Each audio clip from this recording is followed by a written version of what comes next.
La la la la la la la. Ang ganda ng kalikasan ay maituturing na yaman. Ang pagligtas sa kalikasan ay ang pagligtas sa sangkalawakan. Ako bilang tao, tayo bilang tagapangalaga. Ito ang ating tirahan na siyang binubuo ng lupa, langit, maging ng kapaligiran. Tayo bilang tagapangasiwa, responsibilidad natin ang pahalagahan ito. Ang tubig ay isang mahalagang likas na yaman sa ating planeta na bumubuo ng halos 70% ng mundo.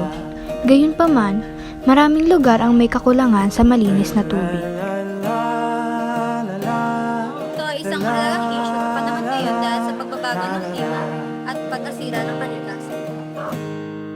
Ayon sa DENR Environmental Management Bureau, ang Pilipinas ay nakakakolekta ng 61,000 basura araw-araw.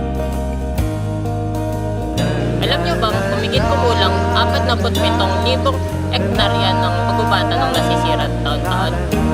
Ayon sa pag-aaral na isinagawa ni Jenny Rubrico noong 2023, 30 milyong hektarya ng lupain ng Pilipinas, 24% lang ang nanatiling kagubatan noong 2020. Ilan sa mga dahilan nito ay ang pagtatroso at ang organisasyon.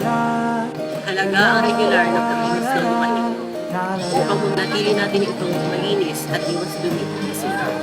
Maaari tayo mag-organisa ng clean-up drive sa lokal na pamahalaan at iba.